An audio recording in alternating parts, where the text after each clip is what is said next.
Hello student, स्वागत है आपका सीयूईटी हिंदी मीडियम पर। मेरा नाम है अवनीश त्रिपाठी।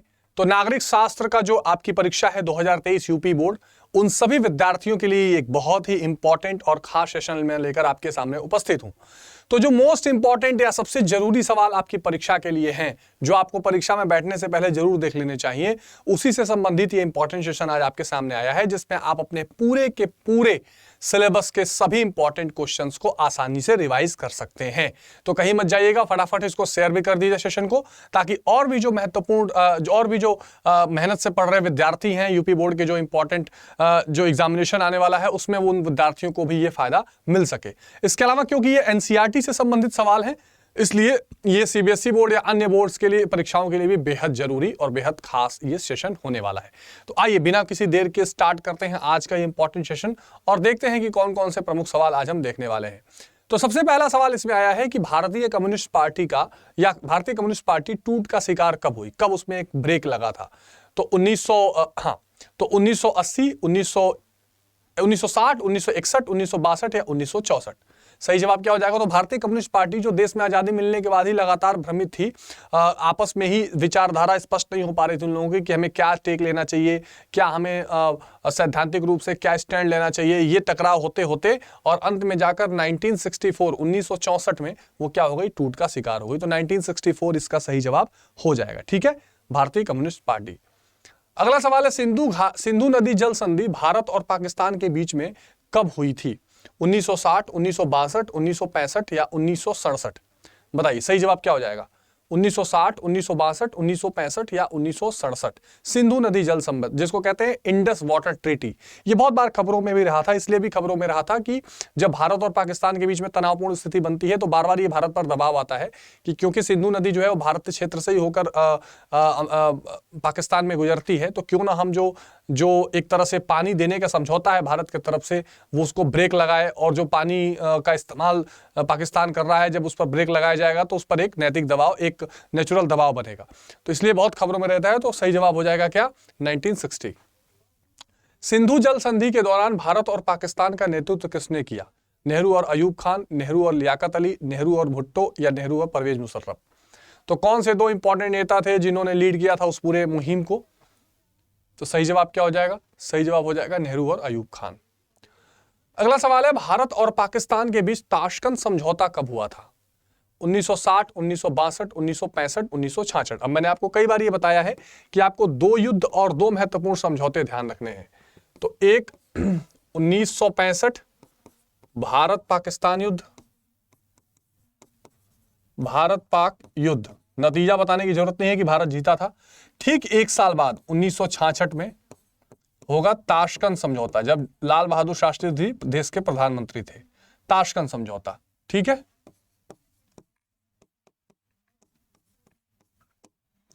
इसके अलावा 1971 में फिर दोबारा जंग हुई, जब बांग्लादेश का जन्म हुआ। तो फिर भारत पाक युद्ध, ठीक है। और फिर एक साल बाद यानी 1972 में शिमला समझौता।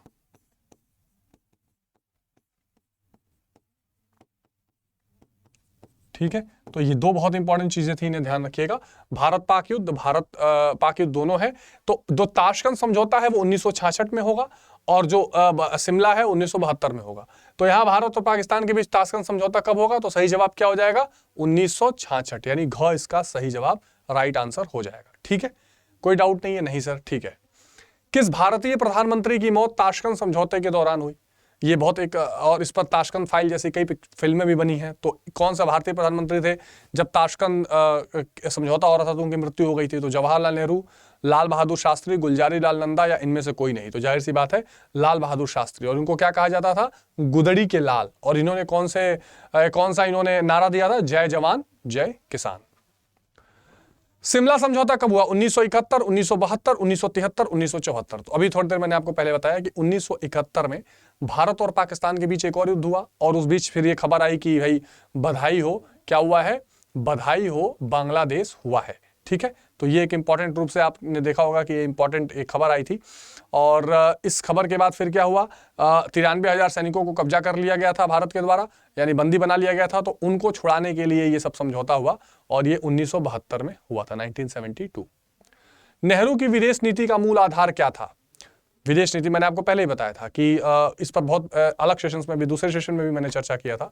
धर्मनिरपेक्षता, गुट निरपेक्षता, धर्मनिरपेक्षता और समाजवाद, धर्मनिरपेक्षता, गुट निरपेक्षता, समाजवाद, क्या इनकी नीति थी? तो सही जवाब क्या हो जाएगा? धर्मनिरपेक्षता, गुट निरपेक्षता और समाजवाद। तो देखिए, जब भारत आजाद हुआ तो भारत के संविधान में धर्मनिरपेक्षता का कहीं वर्णन नहीं है। यहां तक कि अभी भी भारत के संविधान में कहीं धर्मनिरपेक्षता का वर्णन नहीं है, लेकिन पंथ निरपेक्षता का वर्णन है। किंतु जो भारत के चलने की नीति थी वो क्या थी? धर्मनिरपेक्षता ही थी। जैसे पाकिस्तान ने अपने आप को इस्लामिक राष्ट्र घोषित किया, हमने नहीं किया। नेहरू का भी मानना था कि दुनिया के सभी वर्गों के साथ, दुनिया के सभी तरह के लोगों के साथ, सभी धर्म के लोगों के साथ, पंथ के लोगों के साथ हमारा एक अच्छा व्यवहार होना चाहिए और हमारा दृष्टिकोण उस ओर होना चाहिए कि भाई हम दुनिया में एक तरह से सर्वधर्म समभाव की बात करेंगे। गुट निरपेक्षता जो सबसे फेमस रहा, जिसको अंग्रेजी में नाम दिया गया क्या? Non aligned movement, NAM. अब गुट निरपेक्ष आंदोलन में मैंने कई बार चर्चा किया। इसमें क्या था बेसिकली कि जो दो गुट थे, कौन से दो गुट?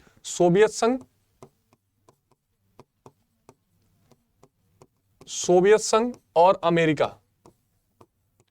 इन दोनों गुटों में आपस में तनाव चल रहा था और तनाव के कारण शीत युद्ध की स्थिति चल रही थी। तो दोनों में से किसी भी गुट में शामिल ना होना, दोनों में से किसी भी सैन्य संगठन का हिस्सा ना होना, यह प्रमुख रूप से नीति थी जिसे गुट निरपेक्षता कहा गया। और समाजवाद तो थी ही, जिससे कल्याणकारी राज्य निकल कर आ रहा था, है ना, जिसमें क्या था? सरकार जो है सबकी चिंता करेगी। ऐसा नहीं है कि बाजार के हाथों में सब कुछ छोड़ देगी, सरकार सबकी चिंता करेगी। और ये प्रभावित है कहां से? सोवियत संघ से भी प्रभावित है। तो ये सारी चीजें इसमें शामिल थी। अगला सवाल है, भारत चीन युद्ध कब हुआ? भारत चीन युद्ध 1960, 1961, 1962, 1963। तो क्या हुआ? भारत और चीन का युद्ध 1962 में हुआ। और कौन सी सीमा रेखा मानी जाती है भारत चीन के बीच? तो मैकमोहन रेखा, मैकमोहन रेखा। एक और सवाल पूछता है, जो नेफा जो लाइन है, नॉर्थ ईस्ट फ्रंटियर वाली, तो वो कहां पर है? वो है अरुणाचल प्रदेश, अरुणाचल प्रदेश। ठीक है, तो ध्यान रखिएगा। तो भारत चीन का जो युद्ध था वो 1962 में हुआ था, 1962 में। ठीक है, कोई डाउट नहीं है? नहीं सर, ठीक है। भारत और चीन के मध्य औपचारिक सीमा रेखा कौन सी है? डूरंट रेखा, रेडक्लिफ रेखा, मैकमोहन रेखा। अभी हमने चर्चा की मैकमोहन रेखा। ठीक है, अगला क्वेश्चन, किन दो देशों के मध्य संबंध को परस्पर संदेह की राजनीति कहा जाता है? ये बहुत इंपॉर्टेंट है। एक तरह का क्या है, हमेशा संदेह बना हुआ है दो देशों की राजनीति के बीच में। ऐसे कौन से दो देशों का संबंध है ना? तो भारत और बांग्लादेश। एक होता है देखिए परस्पर विश्वास का संबंध, और एक होता है हमेशा संदेह रहे जिस पर कि कभी भी गड़बड़ कर सकता है। तो भारत बांग्लादेश, भारत चीन, भारत पाकिस्तान, भारत और नेपाल। तो जाहिर सी बात है, आपने अक्सर तनाव की स्थिति, अक्सर संदेह की बात, अक्सर एक दूसरे को चोट पहुंचाने, नुकसान पहुंचाने की बात सुनी होगी। और वो किन दो देशों के बीच रहता है? तो भारत और पाकिस्तान के बीच में रहता है। ऑपरेशन जिब्राल्टर क्या है? ऑपरेशन जिब्राल्टर अमेरिका द्वारा अफगानिस्तान के विरुद्ध छेड़ा गया सैन्य अभियान, भारत द्वारा पाकिस्तान के विरुद्ध छेड़ा गया सैन्य अभियान, पाकिस्तान द्वारा भारत के विरुद्ध छेड़ा गया सैन्य अभियान, नेपाल द्वारा भारत के विरुद्ध छेड़ा गया सैन्य अभियान। बहुत फेमस रहा ऑपरेशन जिब्राल्टर। बताइए, कमेंट करिए, किसी को पता है ऑपरेशन जिब्राल्टर क्या है?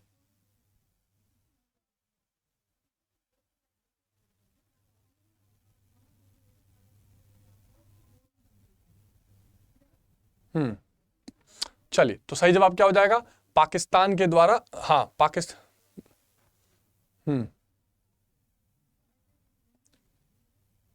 विरुद्ध छेड़ा गया अभियान। ठीक है, हाँ पाकिस्तान के द्वारा। मई 1998 में भारत ने पोखरण में कितने परमाणु परीक्षण किए? 2, 3, 4 या 5? सही आंसर बताइए। मई 1998 में पोखरण में परमाणु परीक्षण कितने किए गए थे? चलिए कमेंट करिए, कितने परीक्षण किए गए थे?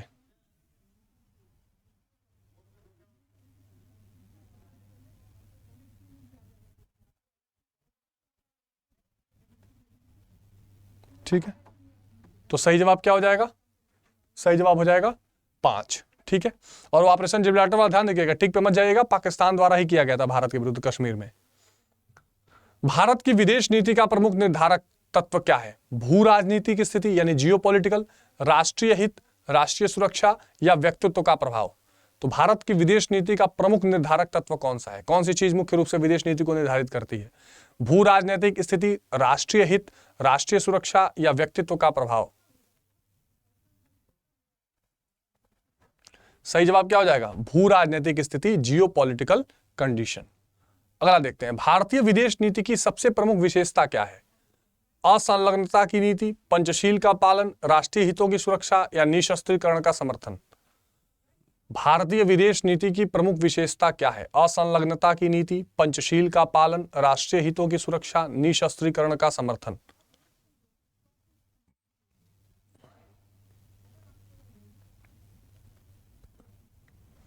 चलिए सही जवाब क्या हो जाएगा?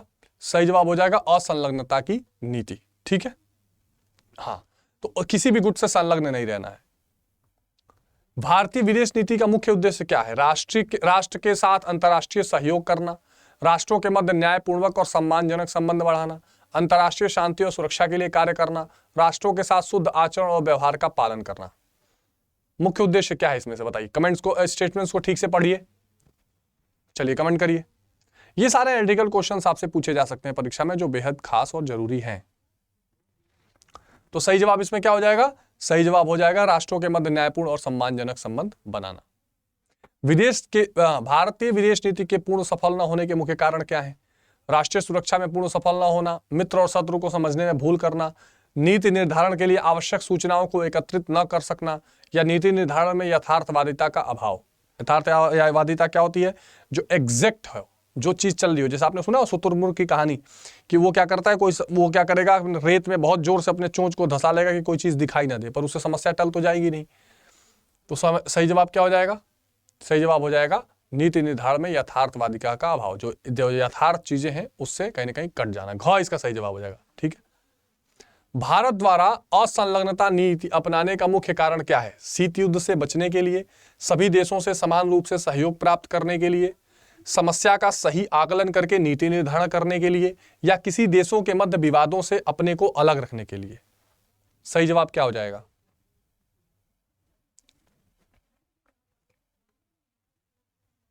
बताइए सही जवाब क्या हो जाएगा? चलिए, तो सही जवाब हो जाएगा समस्या का सही आकलन करके नीति निर्धारण करने के लिए। ठीक है, एक सेकेंड।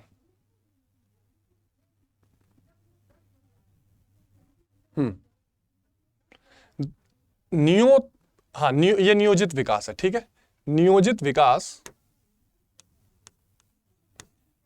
विकास के मॉडल को स्वतंत्रता पश्चात भारत ने क्यों अपनाया? ठीक है, प्लान डेवलपमेंट, आर्थिक समृद्धि और वैश्विक लाभ साख के लिए, समानतापूर्वक बंटवारा और राजनीतिक मजबूती, आर्थिक समृद्धि और समतापूर्वक बंटवारा। बताइए क्या सही जवाब है? नियोजित विकास, प्लान डेवलपमेंट। सही जवाब क्या हो जाएगा? आर्थिक समृद्धि और समतापूर्वक बंटवारा। तो हमने देखिए, नियोजित विकास का मतलब क्या होता है? नियोजित विकास का मतलब होता है प्लान्ड डेवलपमेंट। Planned development. अच्छा, इसका मतलब क्या हुआ? इसका मतलब होता है कि आप क्या करिए, आप प्लानिंग करिए कि आप क्या क्या कितने दिनों में अचीव करेंगे, क्या क्या खर्च करेंगे, क्या आपका उद्देश्य मुख्य रहेगा, किस सेक्टर को आप आगे बढ़ाना चाहते हैं। और इसीलिए हमने फिर क्या किया? हमने योजना आयोग बनाया। ठीक है, योजना आयोग बनाया। इस योजना आयोग के माध्यम से हमने पंचवर्षीय योजना बनाई।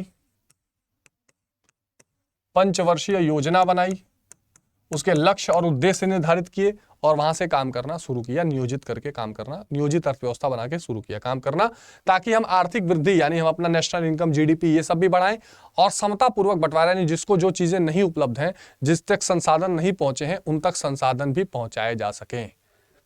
ठीक है जी, चलो बढ़िया।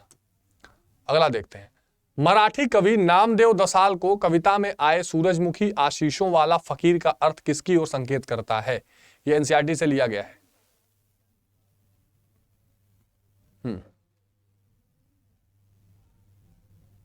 महात्मा गांधी, चारू मजुमदार, डॉक्टर अंबेडकर या विवेकानंद।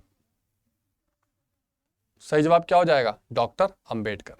ठीक है, मराठी के प्रसिद्ध कवि नामदेव दसाल के कविता में आए अंधेरे की पथयात्रा का संकेत किससे है? राजनीतिक स्थिरता से, दलित समुदाय की स्थिति से, मजदूरों की स्थिति से, या उपयुक्त सभी। क्या सही जवाब लग रहा है?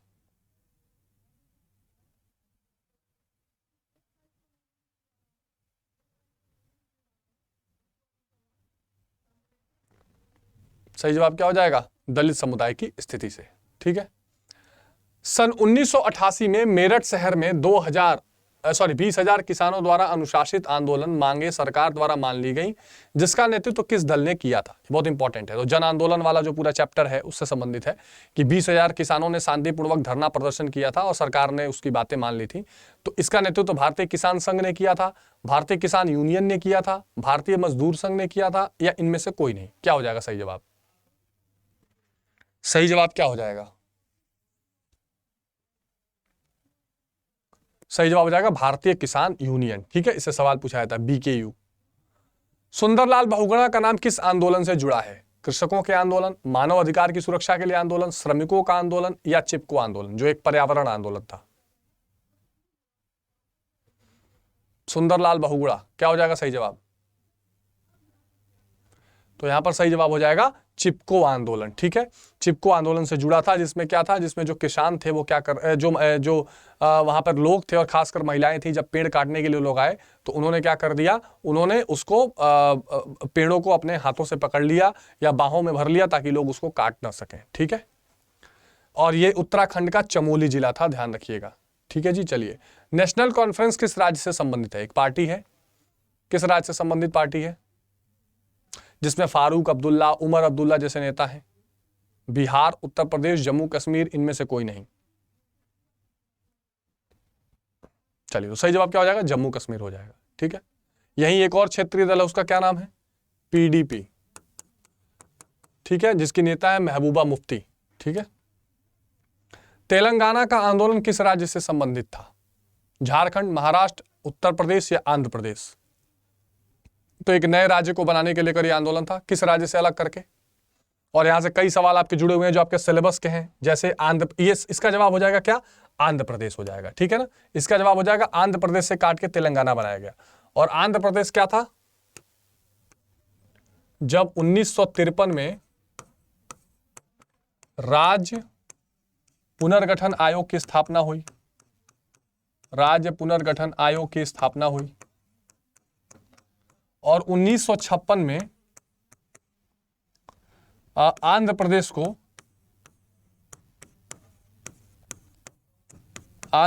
को भाषा के आधार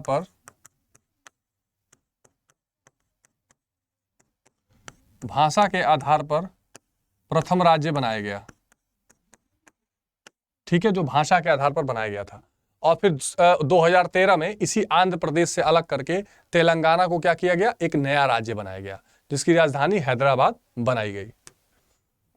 नर्मदा नदी किन किन राज्यों से होकर गुजरती है? क्यों ये क्यों जुड़ा है? ये क्वेश्चन क्यों पूछा गया है? क्योंकि नर्मदा बचाओ आंदोलन पर्यावरण संबंधी आंदोलन था। नर्मदा बचाओ आंदोलन। ठीक है, और इसमें कौन सी नेता का नाम आता है? मेधा पाटेकर। चलो, तो नर्मदा नदी किस किस राज्यों से होकर गुजरती है? मध्य प्रदेश, गुजरात, कर्नाटक, मध्य प्रदेश, तमिलनाडु, मध्य प्रदेश, गुजरात, महाराष्ट्र, या उपयुक्त में से कोई नहीं? क्या हो जाएगा सही जवाब? मध्य प्रदेश, गुजरात, महाराष्ट्र। क्या हो जाएगा सही जवाब? चलो, तो अमरकंटक प्लेट्यू से ये निकलती है और सही जवाब इसका क्या हो जाएगा? मध्य प्रदेश, गुजरात और महाराष्ट्र से निकालकर फिर अरब सागर में गिर जाती है। ठीक है जी, चलिए। हाँ, ये ध्यान रखिएगा कि ये पश्चिम वाहिनी है, पश्चिम की तरफ भारत में बहती है, पूर्वी की तट पे नहीं जाती है। चलिए, अगला सवाल है, सन 2003 के स्वीकृत राष्ट्रीय पुनर्वास नीति को किस आंदोलन की उपलब्धि कहा जा सकता है? ठीक है, नर्मदा बचाओ जैसे सामाजिक आंदोलन, दलित आंदोलन, मजदूर आंदोलन। तो जो राष्ट्रीय पुनर्वास यानी नेशनल रिहेबिलिटेशन पॉलिसी कि अगर किसी को कहीं से हटाया जाए तो उसकी व्यवस्था भी की जाए उसको रहने की, तो ये किसकी जीत कही जा सकती है? किस तरह के आंदोलन की?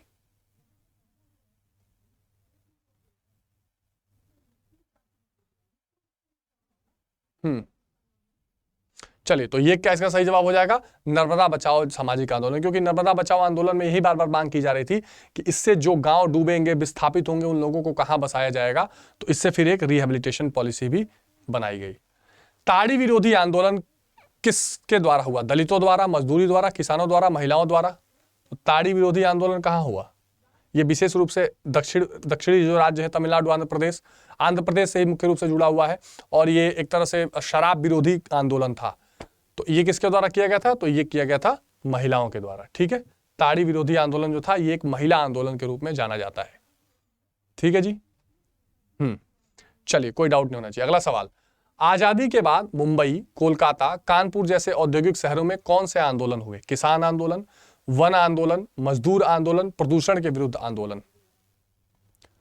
आजादी के बाद किस तरह के आंदोलन हुए? किसान आंदोलन, वन आंदोलन, मजदूर आंदोलन या प्रदूषण के विरुद्ध आंदोलन। तो सही जवाब क्या हो जाएगा? सही जवाब हो जाएगा मजदूर आंदोलन। क्योंकि देखिए क्या था कि देश आजाद हो चुका था और अब सबको राइट्स भी मिले थे, मजदूर यूनियन भी बनते थे, ट्रेड यूनियन भी बनते थे, तो आवाज उठाने के लिए स्वतंत्रता थी। तो आजादी के बाद इन शहरों में जहां पर बहुत सारे वर्कर्स हुए, क्योंकि सरकारी कंपनियां ज्यादा से ज्यादा थी, तो मजदूरों ने अपनी मांगों को लेकर, अपनी समस्याओं को लेकर बहुत सारे क्या किए? आंदोलन किए थे। अगला सवाल है, जन आंदोलन कौन कौन से आंदोलन का स्वरूप ग्रहण करता है? सामाजिक स्वरूप, राजनीतिक स्वरूप, कभी सामाजिक कभी राजनीतिक। जो जन आंदोलन है ये एक तरह से कौन से आंदोलन का रूप? कभी कभी वो सामाजिक होता है, कभी कभी वो राजनीतिक होता है, या केवल सामाजिक राजनीतिक होता है? क्या लग रहा है, क्या सही जवाब हो जाएगा?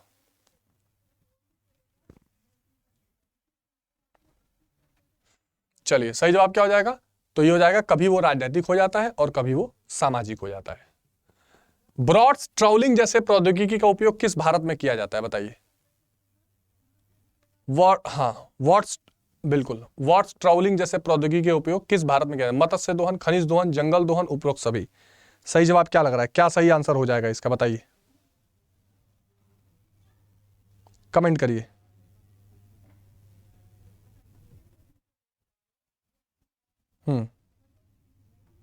ABCD में से क्या सही जवाब हो जाएगा?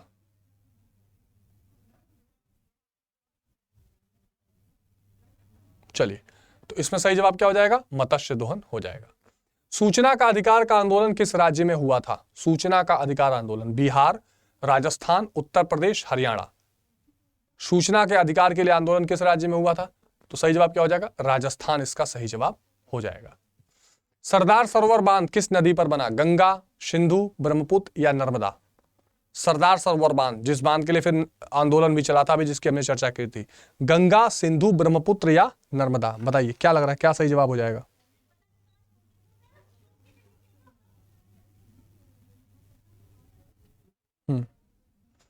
चलिए, सही जवाब क्या हो जाएगा? सही जवाब हो जाएगा नर्मदा। ठीक है, अगला सवाल, मेधा पाटेकर किस आंदोलन से जुड़ी है? नर्मदा बचाओ आंदोलन, किसान आंदोलन, शराबखोरी आंदोलन या महिला आंदोलन। मेधा पाटेकर, अभी हमने चर्चा की थी, नेता मेधा पाटेकर किस आंदोलन से जुड़ी हुई है? तो यह है नर्मदा बचाओ आंदोलन। चलिए, विश्व व्यापार संगठन के विरोध में BKU यानी भारतीय किसान यूनियन के नेतृत्व में देश भर के कितने किसानों की एकजुटता की संभावना थी? सही जवाब क्या हो जाएगा? 5 लाख। अब यहां पर ये इंपॉर्टेंट है कि ये क्यों था। देखिए, जो विश्व व्यापार संगठन है वो लगातार जो किसानों को सब्सिडी दी जाती है सरकार के द्वारा, उसका विरोधी रहा है। विकासशील देशों में किसानों को जो छूट या सब्सिडी मिलती है उसके खिलाफ रहा है। तो भारतीय किसान यूनियन की जब चर्चा करेंगे तो ये पॉइंट्स डालेंगे कि उसके खिलाफ उन्होंने आवाज उठाई है। ताड़ी विरोधी आंदोलन किस राज्य से संबंधित है? बताइए। ताड़ी विरोधी आंदोलन थोड़ी देर पहले मैंने आपको बताया है।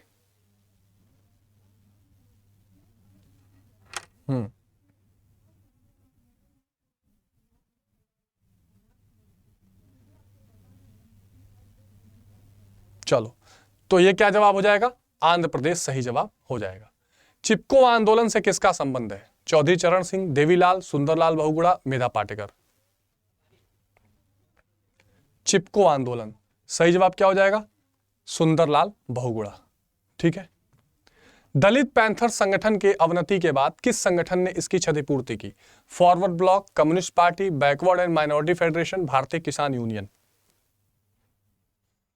दलित पैंथर संगठन के अवनति के बाद किस संगठन ने इसकी क्षतिपूर्ति की? Forward block, communist party, backward and minority federation, भारतीय किसान यूनियन।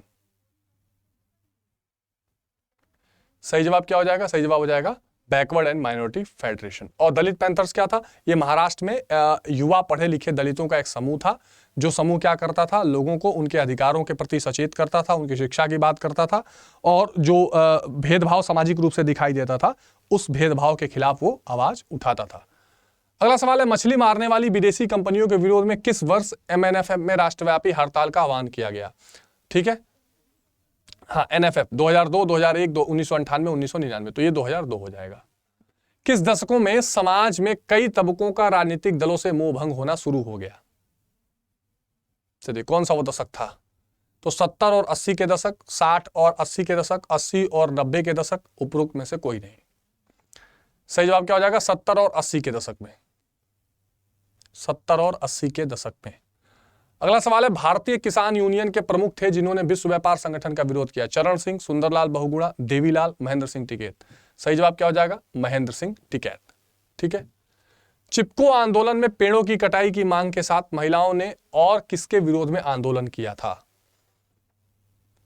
ताड़ी बंद करने के, शराबखोरी के विरुद्ध में, महिला उत्पीड़न के विरुद्ध में, या इनमें से कोई नहीं? चिपको में और पेड़ों के अलावा और किस चीज का हुआ था बताइए?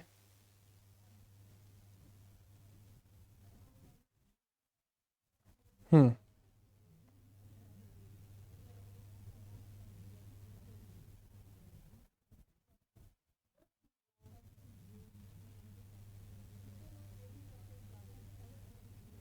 हम्म चलिए सही जवाब क्या हो जाएगा? तो सही जवाब हो जाएगा महिला उत्पीड़न के विरुद्ध। अगला सवाल है, सूचना अधिकार आंदोलन की शुरुआत 1990 में हुई, इसका नेतृत्व किस संगठन द्वारा किया गया? सूचना अधिकार आंदोलन, सूचना अधिकार आंदोलन का किसके द्वारा किया गया? मजदूर किसान शक्ति संगठन द्वारा। ये नोट कर लीजिएगा, बहुत इंपॉर्टेंट है। यहां से शुरू, राइट टू इंफॉर्मेशन एक्ट बाद में जो बनकर बना था। चिपको आंदोलन में ग्रामीण द्वारा किस पेड़ की कटाई की मांग की जा रही थी जिससे खेती बाड़ी के औजार बन सके?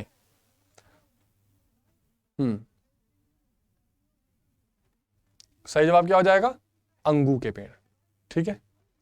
सन 1972 में दलित युवाओं का एक संगठन महाराष्ट्र में बना, उसका क्या नाम था? दलित पैंथर्स, दलित जनजातीय संगठन, रिपब्लिकन पार्टी ऑफ इंडिया, या इनमें से कोई नहीं? दलित पैंथर्स, दलित जनजातीय संगठन, रिपब्लिकन पार्टी ऑफ इंडिया, या इनमें से कोई नहीं? क्या हो जाएगा? चलिए सही जवाब क्या हो जाएगा? दलित पैंथर्स इसका सही जवाब हो जाएगा। ठीक है। चिपको आंदोलन की शुरुआत कहां और क्यों हुई? नेपाल नदी के कारण, राजस्थान नहर हेतु, बिहार मजदूर, या उत्तराखंड में पेड़ों की कटाई के कारण? सही जवाब क्या हो जाएगा? उत्तराखंड में पेड़ों की कटाई के कारण। और ध्यान रखिएगा, इसमें कभी कभी पूछ देता है चमोली डिस्ट्रिक्ट या चमोली जिला, चमोली जिला। ठीक है, क्लियर है? चलिए आगे चलते हैं। स्वतंत्र भारत में किसान आंदोलन की शुरुआत किस घटना के बाद हुई? हरित क्रांति, बंगाल क्रांति, युवा क्रांति, या महिला क्रांति? स्वतंत्र भारत में किसान आंदोलन की शुरुआत किस घटना से हुई? हरित क्रांति, बंगाल क्रांति, युवा क्रांति, या महिला क्रांति?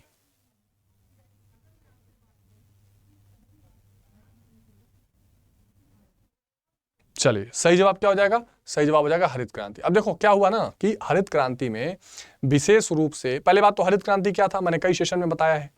हरित क्रांति एक ऐसी प्रक्रिया थी जिसमें उन्नतशील बीज, मशीनीकृत यानी मशीनों का इस्तेमाल करके कृषि करना, उसमें बहुत सारे उर्वरकों का इस्तेमाल करना, ज्यादा सिंचाई करना, इन तौर तरीकों को अपनाकर जो उत्पादन था उसकी सीमा बहुत बढ़ाई गई या उत्पादन बहुत बढ़ाया गया। इससे फायदा तो हुआ, लेकिन इसमें कुछ नुकसान भी हुआ। इसमें कुछ असमानताएं आई, जैसे जिस किसान के पास ज्यादा पैसा था या जो ज्यादा संपन्न था उसने इसका ज्यादा लाभ उठाया, जो छोटे या सीमांत किसान थे उनको बहुत कम लाभ मिला। तो इससे असमानता व्याप्त हुई और इससे फिर बहुत सारे आंदोलनों ने भी जन्म लिया। भारतीय किसान संघ की स्थापना किसने की? दत्तोपंत देगड़ी, अन्ना हजारे, मेधा पाटकर, बाबा रामदेव। सही जवाब क्या हो जाएगा? दत्तोपंत देगड़ी। ताड़ी विरोधी आंदोलन किस क्षेत्र में चलाया गया? दक्षिण राज्य, पश्चिमी राज्य, पूर्वी राज्य, मध्यवर्ती राज्य? अभी बताया था, अब तो इतना बता ही सकते हैं, इतना तो बता ही सकते हैं।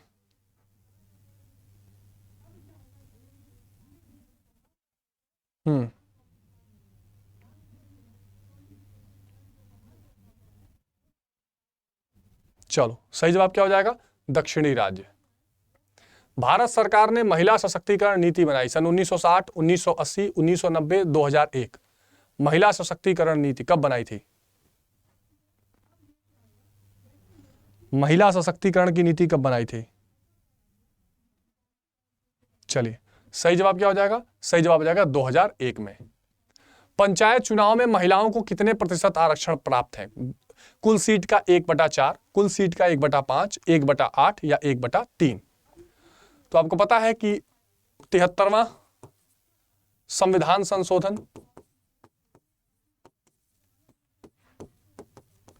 ठीक है, तो पंचायती राज की व्यवस्था की गई है। तो पंचायती राज व्यवस्था में जो 1/3 सीटें हैं वो कम से कम महिलाओं के लिए क्या होनी चाहिए, आरक्षित होनी चाहिए, यानी कि रिजर्व होनी चाहिए। तो कम से कम 1/3 है। इसके बाद कुछ राज्यों में तो वह 1/2 कर दिया गया, 50% आरक्षण कर दिया गया है। सरदार सरोवर परियोजना किस नदी पर है? नर्मदा तथा उसकी सहायक नदी, चंबल तथा उसकी सहायक नदी, महानदी तथा उसकी सहायक नदी या ब्रह्मपुत्र तथा उसकी सहायक नदी? क्या हो जाएगा?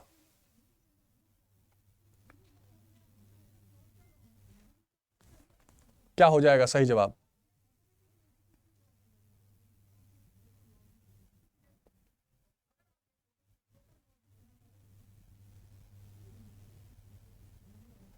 चलिए, सही जवाब हो जाएगा नर्मदा तथा उसकी सहायक नदियां। दलित पैंथर आंदोलन किस राज्य में प्रारंभ हुआ? महाराष्ट्र, उत्तर प्रदेश, मध्य प्रदेश या पश्चिम बंगाल? दलित पैंथर कहां शुरू हुआ? कई बार इसकी चर्चा हो गई। तो दलित पैंथर्स महाराष्ट्र। स्वतंत्रता के पश्चात जम्मू कश्मीर के महाराजा अपने राज्य को किस राज्य के साथ रखना चाहते थे? भारत, स्वतंत्र राज्य, पाकिस्तान, इनमें से कोई नहीं। तो कौन थे महाराजा? महाराजा हरि सिंह, ठीक है। तो ये सबको छूट थी ना कि चाहे तो भारत में शामिल हो, चाहे पाकिस्तान में, चाहे स्वतंत्र है। तो महाराजा हरि सिंह ने ये कहा कि भाई मैं स्वतंत्र रहूंगा, ठीक है। तो उनकी क्या इच्छा थी? वो स्वतंत्र राज्य के रूप में रहना चाहते थे, ठीक है। अगला सवाल, टीएमके का संस्थापक, डीएमके, ठीक है, डीएमके का संस्थापक कौन था? C Annadurai, EV Ramaswamy. DMK party है तमिलनाडु में, ठीक है, तो क्षेत्रीय ये दलों से संबंधित पार्टी है। ये क्वेश्चन है, सीवी रमन या इनमें से कोई नहीं। डीएमके के संस्थापक कौन रहे हैं? सही जवाब क्या हो जाएगा? सी अन्नादुराई। सन 1920 के दशक में अकाली दल का गठन हुआ, जिसके द्वारा कौन सा आंदोलन प्रारंभ हुआ? केंद्र में किसानों की मांग का, अलग पंजाबी मुद्दे की गठन का, खालिस्तान की मांग का, उपरोक्त में से कोई नहीं।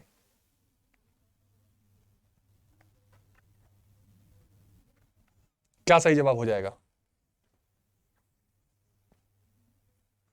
सही जवाब हो जाएगा अलग पंजाबी सूबे की गठन का, ठीक है, अलग पंजाबी सूबे के गठन की मांग शुरू हुई। चलिए, किस वर्ष मिजोरम भारत संघ का राज्य बना? किस वर्ष भारत मिजोरम संघ का राज्य बना? 1985, 1987, 1988 या 1986?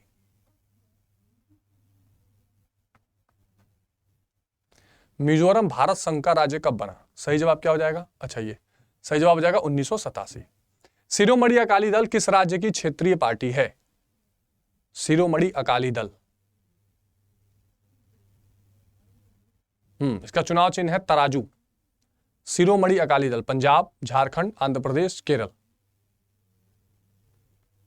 चलिए, तो सही जवाब हो जाएगा पंजाब। और इसमें कौन नेता प्रमुख है? प्रकाश सिंह बादल, याद रखिएगा।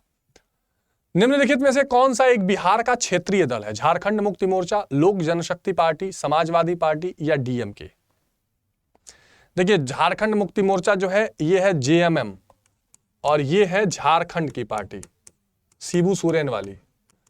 लोक जनशक्ति पार्टी, यही सही जवाब है बिहार का। हालांकि इसका विभाजन हो चुका है अब। लोक जनशक्ति पार्टी रामविलास और लोक जनशक्ति पार्टी एक जो पारस, पशुपति पारस वाली है, तो इसका विभाजन होगा, लेकिन बिहार यही सही जवाब होगा। समाजवादी पार्टी आपको पता है अखिलेश यादव वाली, उत्तर प्रदेश मुलायम सिंह यादव, और डीएमके जो करुणानिधि वाली पार्टी है। तो ये चार पार्टियां, डीएमके है तमिलनाडु से। तो इस तरह के क्षेत्रीय पार्टियों के बारे में आपसे सवाल पूछा जा सकता है। ख इसका सही जवाब होगा। मरुभल्लाची, तद्वित्र, मन्नेर कड़गम, पीएमके और डीएमडी जैसे अन्य दल दक्षिण भारत में कब अस्तित्व में आए? चलिए, सही जवाब क्या हो जाएगा? 1990 के दशक में। हिंदी विरोधी आंदोलन में किस पार्टी को तमिलनाडु में लोकप्रिय बना दिया? DMK, PMK, DMK, DMD?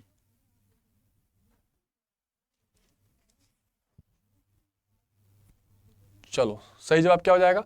सही जवाब हो जाएगा डीएमके। अच्छा, ये हो जाएगा 1990 के दशक में। इसका सही जवाब हो जाएगा 1990 के दशक में। हिंदी विरोधी आंदोलन में किस पार्टी को तमिलनाडु में कर दिया? तो ये डीएमके हो जाएगा। खास करके ये भाषा के आधार पर आंदोलन को लेकर आगे बढ़ी थी कि हिंदी के विरोध में वहाँ की जो लोकल लैंग्वेज है उस लैंग्वेज को प्रमोट होना चाहिए, तो डीएमके फेमस हो गई थी। उत्तर हर दिन बढ़ता जाए, दक्षिण दिन दिन घटा जाए, किस आंदोलन के नारे का हिंदी रूपांतरण है? एक ऐसा नारा लगाया गया जिसमें हिंदी का ये मतलब था कि उत्तर दिन दिन बढ़ता जा रहा है और दक्षिण दिन दिन घटता जा रहा है। ये कौन सा आंदोलन था? द्रविड़ आंदोलन, किसान आंदोलन, आर्य आंदोलन, इनमें से कोई नहीं। कौन सा आंदोलन था बताइए? तो सही जवाब क्या हो जाएगा? ये द्रविड़ आंदोलन था। खालिस्तान की मौत एक धार्मिक तबके के लोगों ने पंजाब में कब उठाया?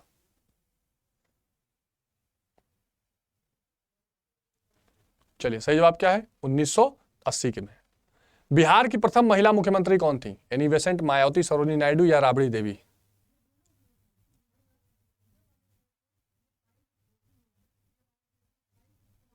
चलिए सही जवाब क्या हो जाएगा? राबड़ी देवी।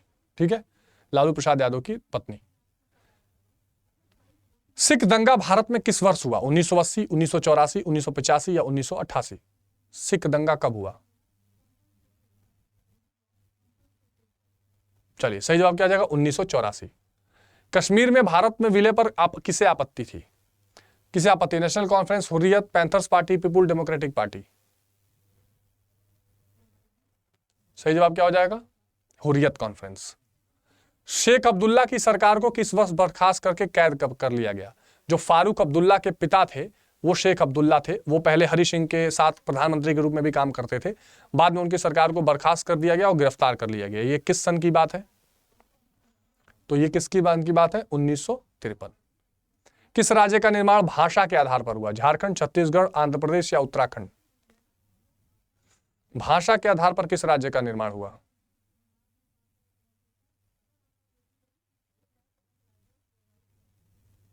ठीक है, सही जवाब क्या हो जाएगा? आंध्र प्रदेश इसका सही जवाब हो जाएगा। ठीक है, और राज्य पुनर्गठन आयोग, और ये हुआ कब? 1956 में। ये ध्यान रखिएगा। देखिए, राज्य पुनर्गठन आयोग जो है, राज्य पुनर्गठन आयोग, इसकी स्थापना हुई है 1953 में। और जो राज्य, ये आंध्र प्रदेश जो राज्य बना है, ये 1956 में हुआ है। ये ध्यान रखिएगा। ठीक है, चलिए। राष्ट्रीय जनता दल भारत में किस राज्य में सक्रिय है? राजद। राष्ट्रीय जनता दल किस राज्य में सक्रिय है? जिसका चुनाव चिन्ह है लालटेन, बिहार। ठीक है, और अभी इसके नेता है तेजस्वी यादव, मुख्य रूप से जो उप मुख्यमंत्री हैं बिहार के। धारा 370 का संबंध किस प्रदेश से है? उत्तर प्रदेश, जम्मू कश्मीर, उत्तराखंड, बिहार। धारा 370 आर्टिकल 370, जिसको अब हटाया जा चुका है, मतलब इसके मुख्य प्रावधानों को हटाया जा चुका है। चलो सही जवाब क्या हो जाएगा? ये जम्मू कश्मीर। भारतीय आंदोलन में क्षेत्रीयतावादी भावनाओं की सर्वप्रथम और प्रबल आंदोलन किसे माना जाता है? आर्य आंदोलन को, खालिस्तानी आंदोलन को, द्रविड़ आंदोलन को या असम आंदोलन को? बताओ। सही जवाब क्या हो जाएगा? सही जवाब हो जाएगा द्रविड़ आंदोलन को। भारत में विविधता के आधार पर कौन सा दृष्टिकोण अपनाया? राजतांत्रिक, लोकतांत्रिक, साम्यवादी या समाजवादी? विविधता के आधार पर कौन सा दृष्टिकोण अपनाया? राजतांत्रिक, लोकतांत्रिक, साम्यवादी, समाजवादी?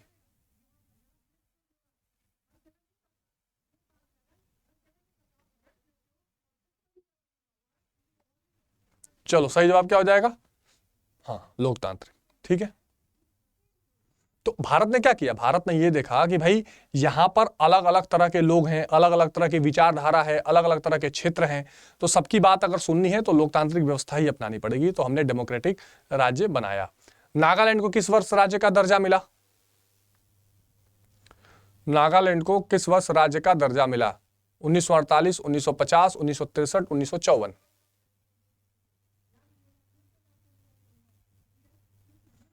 चलो सही जवाब क्या हो जाएगा? तो सही जवाब हो जाएगा 1963।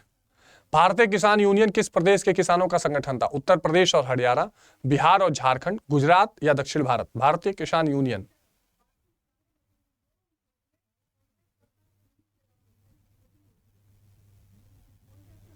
तो भारतीय किसान यूनियन का सही जवाब क्या हो जाएगा? उत्तर प्रदेश और हरियाणा, खास करके जो मेरठ, मुजफ्फरनगर, ये सब इलाके हैं।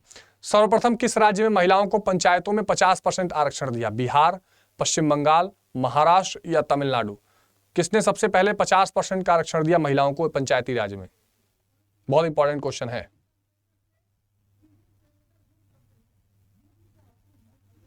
सही जवाब क्या हो जाएगा?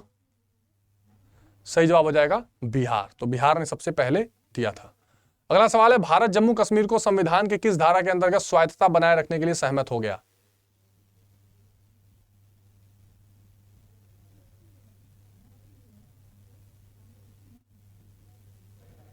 सही जवाब क्या हो जाएगा? 370 के अंतर्गत किया गया था।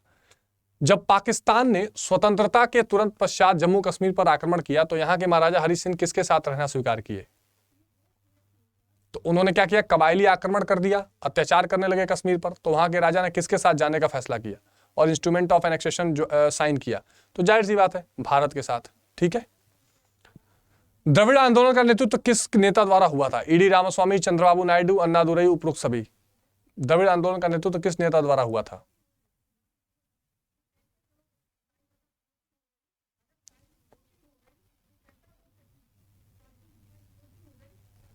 सही जवाब क्या हो जाएगा?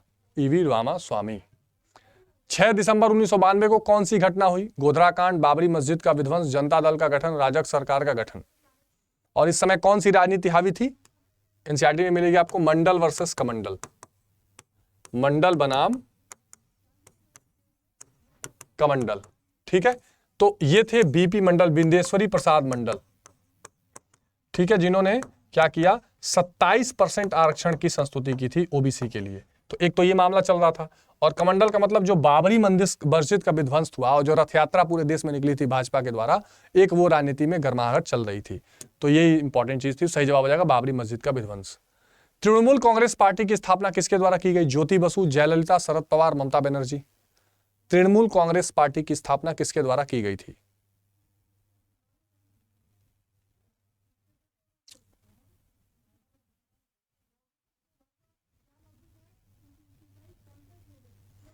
सही जवाब क्या हो जाएगा? सही जवाब हो जाएगा ममता बनर्जी। शिवसेना एक क्षेत्रीय दल है, बिहार का, गुजरात का, महाराष्ट्र का या पंजाब का? शिवसेना कहां का क्षेत्रीय दल है बताइए?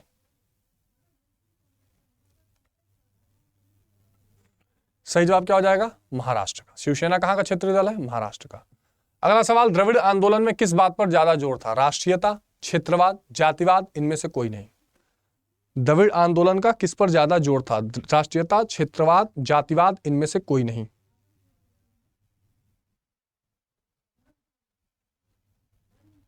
चलो, सही जवाब क्या हो जाएगा?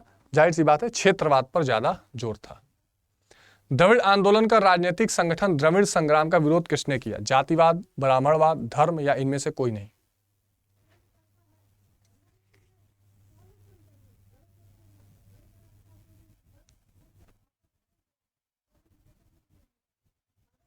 सही जवाब क्या हो जाएगा? सही जवाब हो जाएगा ब्राह्मणवाद। ठीक है। क्षेत्रीय असंतुलन से क्या अर्थ है? जिसको रीजनल डिसबैलेंस बोलते हैं, इम्बैलेंस बोलते हैं।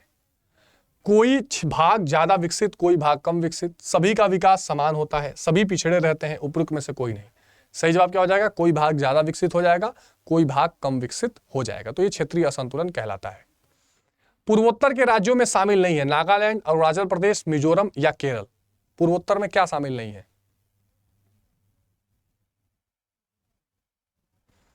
सही जवाब क्या हो जाएगा? केरल शामिल नहीं है। ठीक है। क्षेत्रीय राजनीतिक दल नहीं है, आम आदमी पार्टी, शिवसेना, ये शिवसेना यहां पे 2 बार हो गया, इसको ध्यान रखिएगा। ठीक है। आम आदमी party, Shiv Sena, national conference, Bahujan Samaj party. इसमें से कौन सा क्षेत्रीय राजनीतिक दल नहीं है? वैसे तो अब आम आदमी पार्टी को भी राष्ट्रीय दर्जा लगभग मिल गया है, पर नोटिफाई नहीं है, लेकिन फिर भी अगर आप आम आदमी पार्टी को भी क्षेत्रीय दल मान के चलें तो बहुजन समाज पार्टी इसमें से राष्ट्रीय पार्टी है, क्षेत्रीय पार्टी नहीं है, ध्यान रखिएगा, बीएसपी। चलिए, हरियाणा किस राज्य को विभाजित करके बनाया गया है? मध्य प्रदेश, उत्तर प्रदेश, जम्मू कश्मीर और पंजाब। किस राज्य को विभाजित करके हरियाणा बनाया गया है? Very important question. Madhya Pradesh, Uttar Pradesh, क्या हो जाएगा सही जवाब?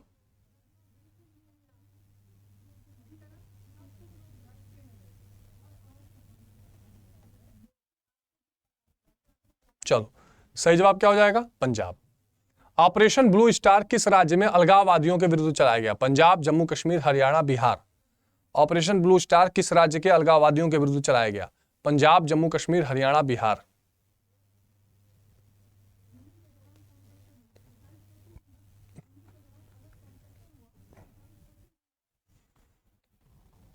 सही जवाब क्या हो जाएगा? पंजाब। और भिंडरा वाला आपने नाम सुना होगा, इसके खिलाफ ये बड़ा आंदोलन था। ठीक है, हाँ। अनुच्छेद 370 के तहत किस राज्य को विशेष दर्जा दिया गया? जम्मू कश्मीर, बिहार, पश्चिम बंगाल, हरियाणा। अनुच्छेद 370 के तहत किसको विशेष दर्जा मिला हुआ था? तो मिला हुआ था, है नहीं बल्कि था, ये क्वेश्चन करेक्ट कर लीजिएगा, जम्मू कश्मीर को।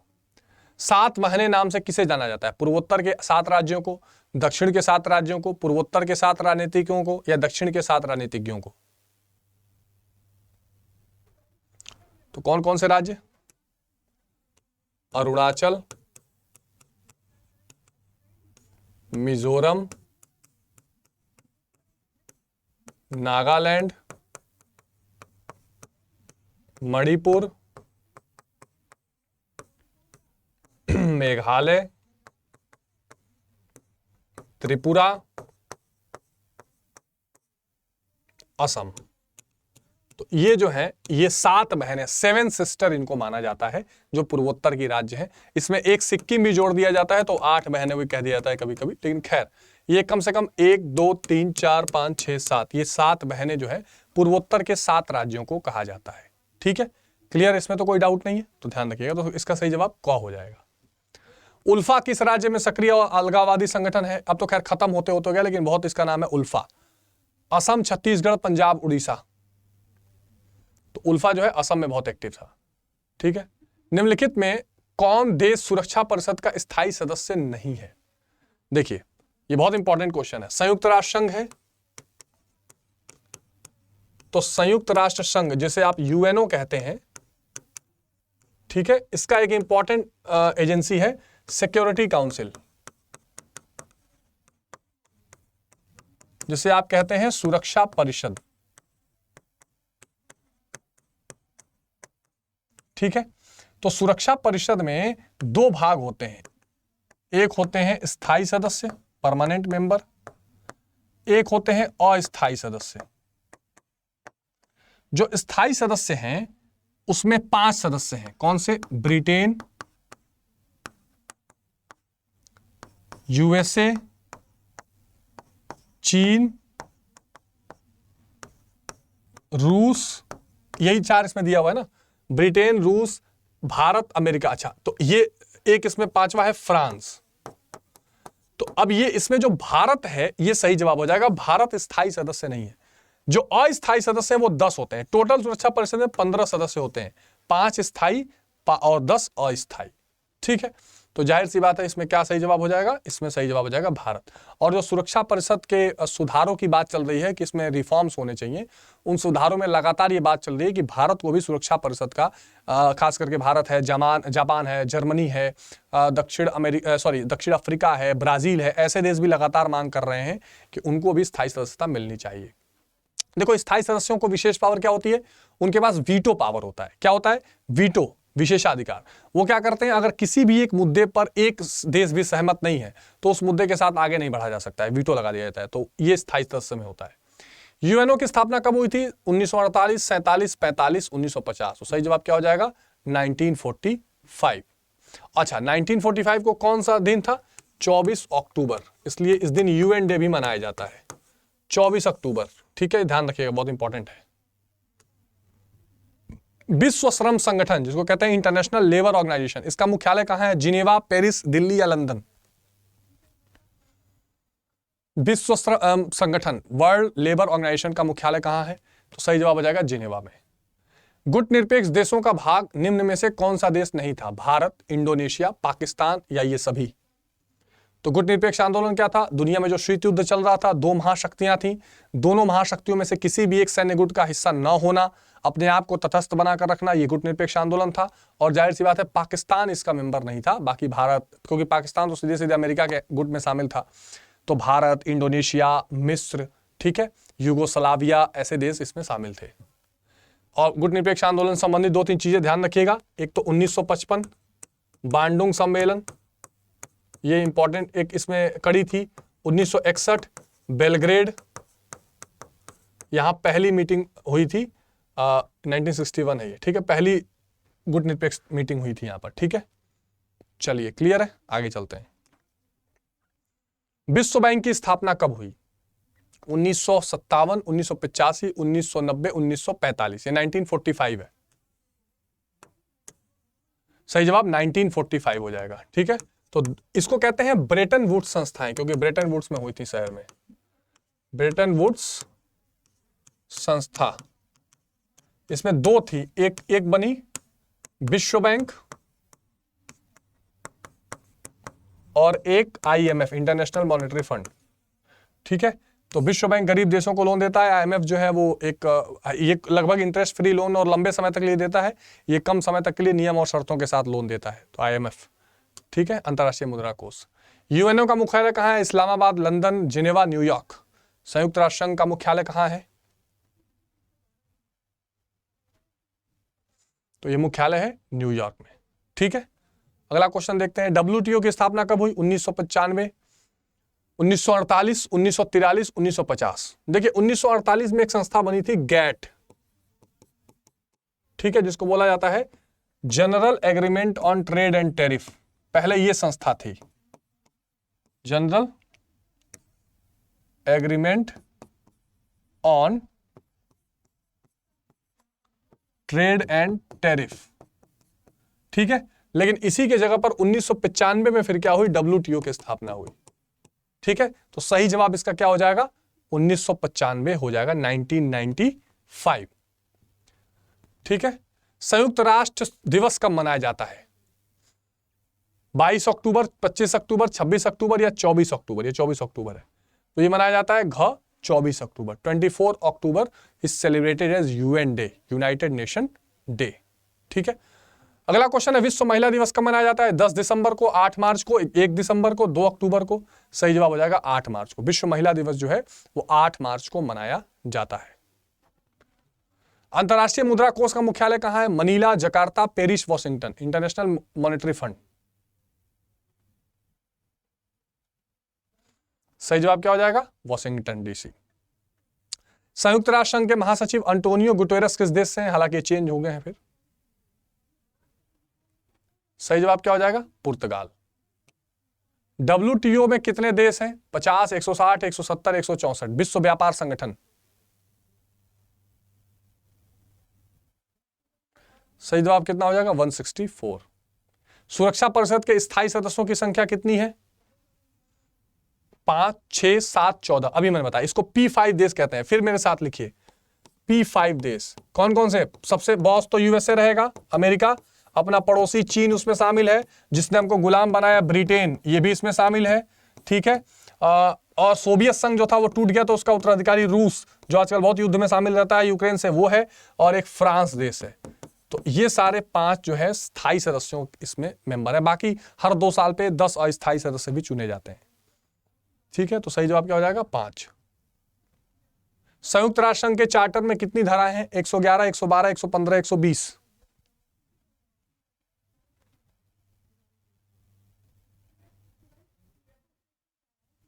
सही जवाब क्या हो जाएगा? 111। सुरक्षा परिषद के अस्थायी सदस्यों की संख्या कितनी है? तो अभी बताया हमने, 10 हो जाएगा। ठीक है, CTBT जिसको क्या कहा गया? कॉम्प्रिहेंसिव, नाम कम से कम ध्यान रखिए आप, comprehensive nuclear test ban treaty.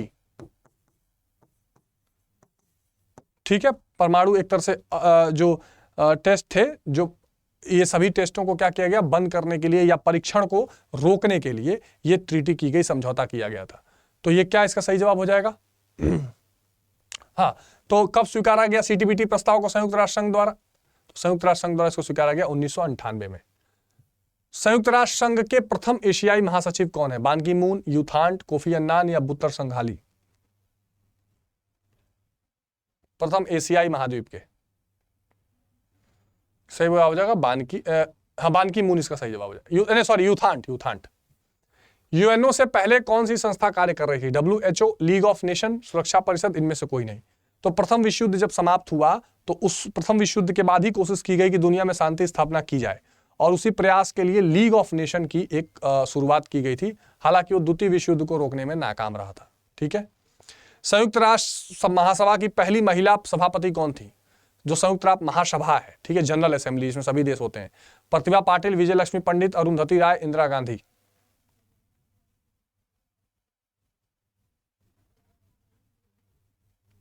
चलिए सही जवाब क्या हो जाएगा? तो सही जवाब हो जाएगा विजय लक्ष्मी पंडित। विश्व मानवाधिकार दिवस कब मनाया जाता है?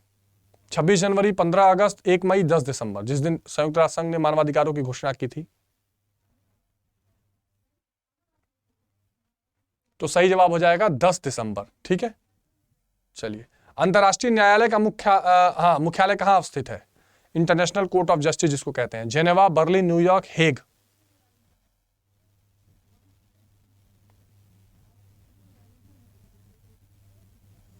तो सही जवाब क्या हो जाएगा? सही जवाब हो जाएगा हेग। ये बहुत न्यूज में था जब आपने कुलभूषण जाधव का मामला सुना होगा। कुलभूषण जाधव को जब जासूस कह के पकड़ा गया तो उनके लिए फिर अंतर्राष्ट्रीय कोर्ट ऑफ जस्टिस में ही मामला चल रहा था, ठीक है। संयुक्त राष्ट्र संघ के महासचिव कौन है? Coffee Annan, Ban Ki Moon, Barack Obama, Antonio Guterres. Given options में से बताना है आपको। तो यहां इन ऑप्शंस में से एंटोनियो गुतेरेस। नीचे के देशों में सुरक्षा परिषद का स्थायी सदस्य कौन नहीं है? रूस, ब्रिटेन, अमेरिका, श्रीलंका। बताइए कौन सा इसमें सुरक्षा परिषद का स्थायी सदस्य नहीं है? मैंने कई बार बता दिया, बताइए।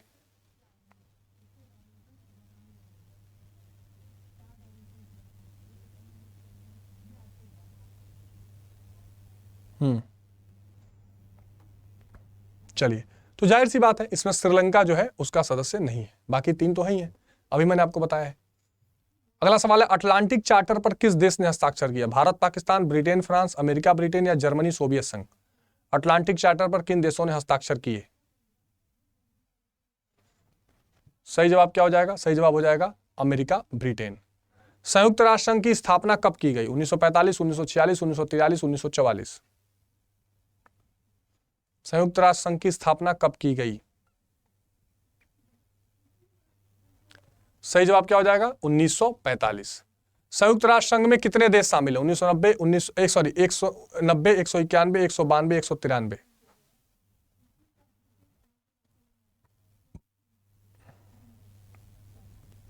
सही जवाब क्या हो जाएगा? 193। हाँ।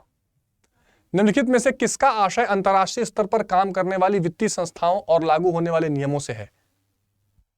ठीक है, तो जो वित्तीय संस्थाएं हैं उनको रेगुलेट करना या उनको दिशा निर्देश देना, और जो वित्तीय संस्थाएं हैं उनको दिशा निर्देश देना। तो सही जवाब क्या हो जाए?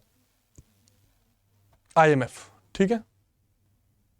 अंतर्राष्ट्रीय मुद्रा कोष में सबसे अधिक प्रतिशत का मताधिकार वाला देश कौन सा है? रूस, जापान, जर्मनी, अमेरिका। उसमें कोटा होता है, वोटिंग राइट्स होते हैं। तो सबसे ज्यादा इन ऑप्शंस में से कौन हो जाएगा? रूस, जापान, जर्मनी या अमेरिका? बताइए। अंतर्राष्ट्रीय मुद्रा कोष ने ही भारत को 1990 में जब हम नई आर्थिक नीति लेकर आए, जब हमारे देश की आर्थिक स्थिति बिल्कुल खराब थी, तो हम यहीं से लोन लेने गए थे। $7 बिलियन का लोन उस समय मिला था, ठीक है। तो सही जवाब क्या? और उसी ने, IMF ने ही ये शर्तों के साथ लोन दिया कि आप अपनी अर्थव्यवस्था को खोलिए, आप ओपन इकोनॉमी बनिए, और आप जो है अब लिबरलाइजेशन, ग्लोबलाइजेशन, प्राइवेटाइजेशन की तरफ आगे बढ़िए। तो इसमें सही जवाब क्या हो जाएगा? इसमें अमेरिका हो जाएगा, ठीक है। भारत संयुक्त राष्ट्र संघ में कब शामिल हुआ? 26 जून 1945, 24 अक्टूबर 1945, 30 अक्टूबर 1945, 30 दिसंबर 1945। तो ये संस्थापक सदस्य के रूप में रहा है भारत। तो द्वितीय विश्व युद्ध के समाप्ति के बाद संयुक्त राष्ट्र संघ की स्थापना हुई। हालांकि भारत को तब तक आजादी नहीं मिली थी, लेकिन भारत ने इसका सदस्य होना स्वीकार किया था, ठीक है। तो ये सही जवाब क्या हो जाएगा? 30 अक्टूबर 1945। निम्नलिखित में कौन संयुक्त राष्ट्र संघ की एजेंसी है? अंतर्राष्ट्रीय श्रम संगठन जिसको ILO कहते हैं, फूड एवं कृषि संगठन जिसको FAO कहते हैं, विश्व स्वास्थ्य संगठन, उपरोक्त सभी। तो कौन सा इसमें से संयुक्त राष्ट्र संघ की एजेंसी है? ठीक है, इसको कहते हैं ILO। ऐसे शॉर्ट फॉर्म में क्वेश्चन पूछता है। FAO जिसका हेडक्वार्टर है रोम में, और WHO वर्ल्ड हेल्थ ऑर्गेनाइजेशन। तो ये तीन महत्वपूर्ण संस्थाएं हैं। कौन सी इसकी एजेंसी है? सही जवाब क्या हो जाएगा? सही जवाब हो जाएगा उपरोक्त सभी। तो ये वो इंपॉर्टेंट क्वेश्चंस थे जो आपकी परीक्षा के लिए बेहद जरूरी हैं। कई सारे ऐसे इंपॉर्टेंट सेशंस होने हैं जो आपकी परीक्षा में बेहद मदद करने वाले हैं, जो आपकी परीक्षा को और आसान बनाने वाले हैं। आप लगातार इन इंपॉर्टेंट सेशंस के MCQs को देखते रहिए, बार बार प्रैक्टिस करिए। और क्योंकि हमारी दो किताबें हैं, समकालीन विश्व राजनीति और स्वतंत्र भारत में राजनीति, तो दोनों जो बुक्स हैं उनसे संबंधित जो भी इंपॉर्टेंट क्वेश्चंस होंगे वो इन डिफरेंट सेशंस में आएंगे, और लाइव क्वेश्चंस में भी हम मैराथन और लाइव प्रैक्टिस मॉडल पेपर्स के माध्यम से इन सभी क्वेश्चंस को सॉल्व करने की कोशिश करेंगे। इन MCQs से केवल आपको ये MCQs सॉल्व करने में मदद नहीं मिलेगी, बल्कि जो लॉन्ग आंसर्स और शॉर्ट आंसर्स हैं वो भी आप बहुत आसानी से लिख लेंगे, क्योंकि फैक्ट वहां पर लिखने होते हैं। ठीक है, तो बहुत मन लगाकर पढ़िए। किसी भी क्वेश्चन में कोई डाउट है तो वो कमेंट बॉक्स में बता दीजिए, हम आपके सभी डाउट्स को भी क्लियर करेंगे और आगे के क्वेश्चंस को भी क्लियर करेंगे। तो मिलते हैं नेक्स्ट सेशन में, तब तक अपना बहुत ध्यान रखिए। टेक केयर, बाय बाय, जय हिंद।